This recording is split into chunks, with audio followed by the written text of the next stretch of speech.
Hello, everyone. It is Thursday in our time zone. I don't know what day it is when you listen to this, but in any way, this is Coffee Weekly. Very nice to meet you. My name is Otto, and I'm here with Sheldon. I'm excited that is another Thursday for us, and for you, it's definitely another day because we are now publishing this on a Friday. But anyway, the details and stuff. What we're going to be talking about today. today. We will be talking about asking for feedback. And very simple or very funny coincidence why we talk about this is because I was going through the last video and there was a comment of a person saying we do not interact with people who care to watch our episodes. And that really touched me. I was like, yeah, that is right. I never really realized. I mean, we don't really super much promote our podcast at this point. That's something we want to work on, obviously. But I was like, yeah, I mean, if I would watch a show, it would be kind of nice to be able to interact. So what we were doing is something very special for next episode. So if you listen to this on whatever platform, but go to YouTube, find us, go to the comment section and leave a question there. Anything you want to ask us. There's no wrong questions, and we will answer every single question in next episode. And because I can say that because we don't have that many questions, not that many listeners yet. So I think I can be quite confident saying that we can answer every single question that will be asked to us. Also, yeah, I mean, you can also ask us personally if you know our Instagram handles or whatnot, but please use the comment section below. Do it now, pause the video, write a comment, and get an answer next week. So that's for that. Back to the topic, asking for feedback. I So actually want to I actually want to use my give my ask for my own give my own apologize for this as well. We always talked about this on other episodes that this is something that we started as a side project. Is something that we don't know how to do it because podcasting, like we do the part that everybody thinks what a podcast is, which is record and post, but there is much more than that, and we are learning by doing. And one of the things is engaging with the community. We started the podcast a few weeks ago. Now it's more than 20. It's not just a few weeks, but anyway, we started with no audience. So we didn't have any audience to engage. So we kind of like get used to not engaging with anyone. So apparently now we have a few someones. So if you are someone watching this episode, say hi to us, and we would love to hear from you and to hear or your feedback. So since this this episode is about getting feedback, let's do it. And I was trying to find because this remind me of some other podcasts I was listening, and the person basically mentioned a framework to asking for like apologizing, for asking sorry and stuff. And I wish I had found here because it was really nice. I found a kind of a similar one, which is basic, but the idea is the same. So basically, you express that you recognize your mistake and you admit the responsibility. So basically, like this is the part of apologizing that most of people do, and then you try to make amends. So basically, try to do stuff to remedy the person that was affected by the thing. So this is what we are trying to do now, building an episode to talk about getting feedback, and then like express ways of not express ways and things that you are going to do, like action items, so that this won't happen again. And one of the action items that we are going to be doing from now on is taking a closer look to the comments. And right now we are only using YouTube as platform. We are planning to go to other platforms as well. But this is not as simple as it sounds. So it's going to take a while. And also uploading the podcast there, we need to find a good way to manage different platforms. It doesn't seem to be a problem that was easily solved. I mean, there are plenty of tools and we are learning which tools to use. But anyway, I just want to say that this is not as simple as it sounds. So this is my way of asking for apology. To be absolutely honest, I mean, we actually are on Spotify. We have one episode there, but I didn't manage to upload the other 23 episodes yet. But at the end of the day, it's not that hard. I mean, you just go to whatever podcast platform, create an account, upload, and boom, it's there. It's just like we have to make time. But this is the action item. We decided to spend like the same way we record a podcast weekly, to have some working session weekly, so we can reply to all the comments and we can do all the things in marketing and uploading to more platforms, so we can reach more people, or more people can reach us, the way you see it. But to combine that with the topic of asking for feedback, I mean, yes, I think contact and reaching communication layer and trust is obviously the foundation of any kind of interpersonal communication. But I want to zoom a bit more into the process of what happens when you ask for feedback, because I think it's a topic that is not easy, to put it simple like that. I mean, it is something that allows you to potentially grow. If you ask someone for their opinion, it can lead to improvement because you see their perspective. You understand things that you cannot see from your own point of view. But the thing is, often it might be things that you don't want to hear, or they hurt you, or the way they express it might not be the best as well, or maybe they just have a opinion that you do not share, or maybe they're just rude, and this also happens online. But I mean, we're focusing on the constructive part of asking for feedback, and I would like to start off by categorizing into, well, two categories of feedback that most people might be aware of, which is positive, I mean, reinforced feedback. So you focus on, this was good, keep doing that, I like it, you really shine in this moment. And the other thing is constructive feedback. So when you did this, I felt that people didn't really like it, or when you were working on this task, it didn't really lead to the result that we were aiming for. And as you can already see, I phrase it in a very specific way, which is called nonviolent communication. So you don't say, oh, this is really shit. Oh, what do you do there? I mean, come on, like, this is ridiculous. Stop it.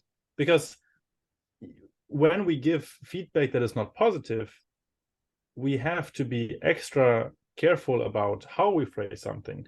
The content might be similar, almost the same, but it doesn't hurt. And I would say it's even important to make sure that you focus on the message and not, well, the bad feeling. Well, maybe a person doesn't care that you don't like it, so maybe you don't even get your own message across. So I think that's very important. So it's these two categories: positive reinforced feedback and constructive, maybe like suggestions for change. And both of these feedbacks should happen in nonviolent communication. So that's like a broad category. Is there anything that you would like to add at this point, Sheldon? Yeah, I was trying to find my notes. I did a course on non-violent communication a while ago, and it was really helpful because some things that are very simple, like changing the word, changing pronoun, can change the whole messaging of the world. Since I don't have my notes here, I cannot give any tips on that. But if you Google nonviolent communication, I think this is a good one to start. But I want to reinforce on another aspect as well, which is try as the most that you can not to involve emotions when you're giving feedback. So, for example, sometimes, and this is especially for people that you have a personal relationship, because sometimes at work, because at least for me, because we are not so close to the person at work, we try to be more polite. And then when you're more close to the person, you kind of drop the politeness and be more direct to the person. So this kind of happens with like friends, family, partner, and eventually you tend to be more direct and therefore talk words that you might regret afterwards. So my idea is if the feedback is on the heat of the moment, I would rather leave it for cool it down and give the feedback in another moment. and I would try to always try as the most that I can to remove the U's from the phrases and put the I's, because sometimes when I say, for example, I arrive to someone and say you did this and that, and the person was like, no, I didn't do it. I was doing my own thing. It's your perception. So you don't say you when actually you're telling it's my perception. So I perceived that you did this. I mean, the you is in the phrase, but you know what I mean. Like, it's the perspective is, instead of focusing on the person that you're giving feedback, focus on how you perceive the person is doing. So this is another thing that I find that was very, very interesting as well. Yeah, that's pretty much what I thought. Yeah, I mean, that's a good point to connect, because I think one factor to always think about, not even when asking or giving feedback, is the emotional state of a person, obviously, because if you know, there's a reason why we say, hey, how are you doing? There's a reason why we shake hands and give a hug and talk about random, might feel like small talk, but these things are actually kind of important. If you just, you know, take a few minutes, you know, also in the beginning of the meeting, to check in how everyone is feeling, you can tailor your, I mean, the way you portray your message in a way that will be received the best way. But I mean, good point also on the not, I mean, focusing too much on the you. This is what you do. This is what I don't like about you, and so on. But also, the topic of this episode is asking for feedback. It was not giving feedback. So maybe we can also flip that around a bit. So I think asking for feedback is a good topic because. Yeah, sorry, I was about to interrupt you and I mute myself. I just want to leverage before we switch to the other side of the table, because I found my notes here and I want to say, so basically a few things that I want to mention on giving feedback. And I think that I started talking about giving feedback because in my head, like, the message starts from the communicator and ends on the person that is receiving the message. So maybe that's why I mentioned giving feedback first. But basically, there are three types of communication. There's the passive approach, where you just let things happen, or you give feedback in a vague manner, and expect from the person to understand what you want. There's the aggressive one, which is mostly exactly the 180 opposite of that. Where I just said, like, you leave the heat of the moment, take your words from you, and then kind of the middle term is the assertive approach, where you leave behind your emotions and try to be as objective as possible on the feedback. And then on the preparation for giving the feedback, you have 4 steps. One is the empathy, where you try to understand why the person is doing what they're doing. Then you create a collaborative stance, and that's where I mentioned, like, try to remove the use, try to talk about yourself, the message giver. And then when you give the feedback, you set the context, so you explain what's going on and why you're saying what you're saying. Then you say what the problem is, and then you present what you want, what you think is going to be the best. And after you present what you think is going to be the best, you ask them what they think, what you think, because then you arrive to the person and you give a lot of feedback, but the feedback is something that the person just don't want to follow. Right. Like, it's bullshit. To be honest, so I think I lost this train of thought. What do you mean with you asked them to think what they think you think, if I got it right? Oh, okay, yeah. So for example, let's pretend that you arrived late today to this meeting, and I want to set the context. So today, Otto, on this meeting, we were set up to, and then we were set up to meet at this time. So I set the context. Then I distill the main items. So I say, Otto, I was waiting for you and you didn't arrive. And what I would like to know is either you arrive at the time, or you message me when you are not going to be arriving on time. What do you think about this? So this call to action at the end is something that is important. Most people miss it because sometimes, like in this example, it seems to be fairly intuitive that you should follow my advice. But there are some examples where my advice is bullshit as well, and you shouldn't follow it. So then you give the person an opportunity to say to you that your advice, your feedback is worse. So this is kind of already like switching to receiving feedback, but we can touch on that later. I just want to finish with try to keep a balance between the personal and like I think it's the end like is just basically saying to keep our balance between the emotional and rational thought. So yeah, you were saying sorry.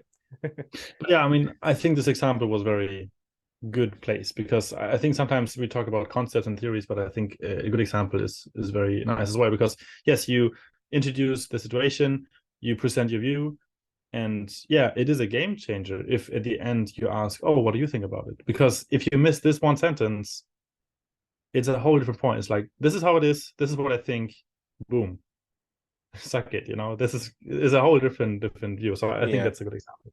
But now we should go back to asking for feedback.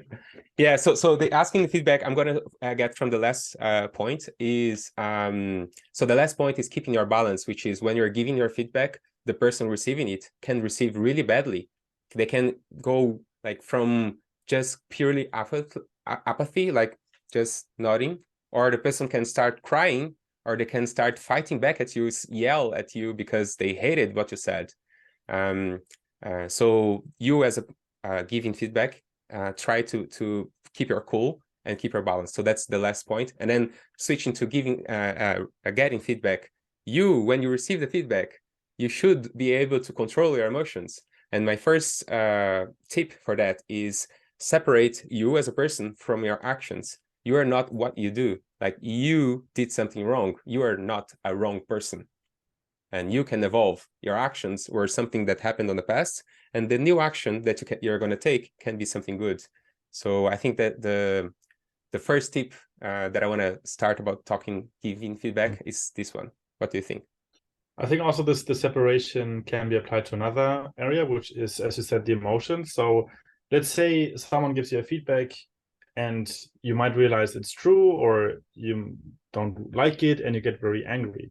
This also, we can say, you get the feedback, yada, yada, you're always late. I can be like, okay, I feel very angry, but I can understand you. Or I feel very angry and I would not like to continue to talk about this, but not like, what the fuck, man, you're also late, you know. Try to not like get taken by the emotion. It's okay to, as Sharon said, I mean, it's okay if you do a mistake, if you do something wrong.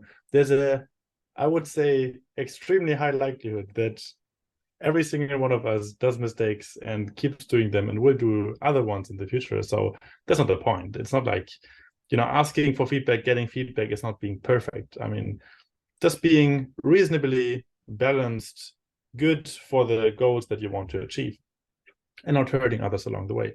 But so the perspective of asking for feedback, I think, is very valuable, because the moment you think and you feel, oh, I might ask for feedback, is the exact perspective you can take when talking to others. Because then you might really feel and realize, oh, if I ask my manager for how I performed in the last quarter, yeah, then suddenly all the feelings will start dawning onto you. You're like, okay, maybe this is why my colleague didn't want to talk about this topic, because he felt not really good, it wasn't a success, or he was super happy about it.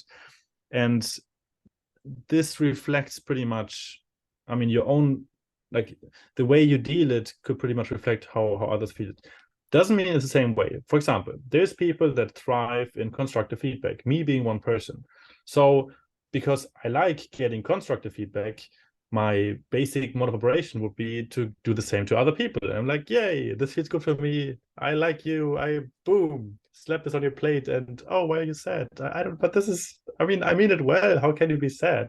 So this is something you have to be aware of, that there's differences. I mean, big differences in how people communicate, what they like. I mean, if they want to talk about it or not, maybe there is feedback they could receive, but it's just not the right time. Maybe tomorrow, maybe next month, maybe never. Yeah, and I think okay like this. I think one other thing that I started about giving tips on giving feedback is because sometimes, most of the times, feedback is given unsolicited, and then like you're telling to the person something that they didn't ask you to tell, and then they start reacting because they weren't prepared to listen to that. So I think that you can say something. I like to label what I'm about to say. So let me give you an example, and then I start saying the example. Sorry. So sometimes like labeling, hey, can I give you a feedback about the meeting last time? And if the person is prone to receive feedback, then it's going to be better. And then also from the other side, like the person receiving the feedback, I think resilience is one thing that is good, because we kind of like surround ourselves of just listening to stuff that we want to listen, and sometimes feedback is something that we don't want to listen, but it's going to be good for us. It's like vegetables. And so I think that we need to build, as a giver, as a receiver of feedback, we need to start building this resilience of always receiving feedback. And sometimes it's going to hurt, but it's going to be for your own good. I think I struggle with that a little bit. I don't ask a lot of feedback, mostly because I think I'm bothering the other person with like, oh, I'm asking them to evaluate me. But I think it's something that you can manage to work more and be more used to. I mean, I would definitely say it's good to listen to your own feelings in terms of like, oh, am I curious to see what other people think? Because it might not be the case. But when you think about it, is there like a positive reaction inside of you when you think about talking to your colleague or a friend or a partner about getting feedback? Do you feel that it does make sense for you? Then it might be worth like skipping over that barrier of, there's of course always a fear involved, a fear of hearing something that you didn't do well, or you might be misunderstood, or I don't know, any of the reasons why feedback is hard. But still, I would say that once you established, a communication relation to the person of trust, once you establish nonviolent communication, you established how the person is feeling, how both people are feeling, and if you established that feedback is appreciated and they are willing and open to talk about this, then this is a safe space. Then this is something where, yes, a good but also a bad message in the first reaction might be good for you in the long term, because there's like, always the choose. Do you want a beautiful lie or a sad truth? And for your own sake, it is very, very good to just be aware. It is, at the end of the day, it's information. It's not like, you're taking a knife and putting it in your body. I mean, in some ways it can be emotion, like emotional life in your brain, of course, but you are able and you will find ways, once you have the safe setting established, to incorporate the feedback. Maybe ask them more like, oh, but so you were saying that the last whole year this thing that I was doing was hurting you. I mean, this is like shocking to me. Could you like explain more? Like, how do you feel? Like, what do you think would be better to do this? Like, is there anything I should stop doing, something else I can do? Because the moment itself will be like very uncomfortable, but once you get through it, you will be much more aware. Well, you will be a nicer person. You can guarantee that your interaction with other people is more how you want it to be. So this is for your own sake. You will be more to the point, more effective. You will avoid mistakes that you already did in the past, and you have space to make other mistakes then. Talking, but that's my view. Yeah, I think those were good points, and I think my closing thoughts with that is try to be more aware of when you're giving feedback and when you're receiving as well, and try to detect patterns, like how am I feeling when I hear something, and work on those patterns. I've been doing that because I'm not good at receiving feedback. I'm good at like there's one thing that I want to give as a tip, which I'm good at, which is separating what is feedback and what is just purely hatred. So sometimes people say to you something that I can give you an example. Like sometimes people say it's not actually a feedback, but says like, for example, oh, my hair is ugly, or the way that I dress, it doesn't represent this or that style, and you don't fit here because you're like this or like that. Like those small comments that happen to everybody, those are just like they're not valid, they are nothing. So you just need to ignore them. And I'm kind of good at that. I kind of can detect what's good and bad feedback and just ignore the bad. But then when I see that the feedback is something that I should work on, I feel really, I feel like I'm naked. Like the person saw me from who I am. And then what I'm trying to apply is that I am not that. Like this is a behavior that I'm exercising at this moment, and I can change this behavior. So working on that is something that is helping me and might help others. And I'm gonna finish this with my thoughts and just ask people, please, if you listen to these almost 30 minutes or more than 30 minutes podcast, give feedback in the comments. And Otto, what are your closing thoughts for this episode? Just to second what you said, I think, yeah, moderation and balance is good. You cannot ask for feedback every single day, and you should not. You should not give feedback every single day, and you will pretty quickly, hopefully, notice that it's not good. But every now and then, when it's the right time, yes, it's good. But my closing thoughts are more, we have an episode about asking for feedback. So I want to take the opportunity and ask you, Sheldon, if you have any thoughts, any things you wanted to get out, something on your heart, on your chest, about feedback about me. No, it was too deep of a question, and I would have to like think a lot about it. But I want to give feedback about something that you said in the beginning of the episode, when you said that publishing in other platforms is easy. We just need to make time. I don't think that's easy, or maybe easy could be misunderstood or misrepresented. I think it might be easier, but also complex because it's several platforms maintaining.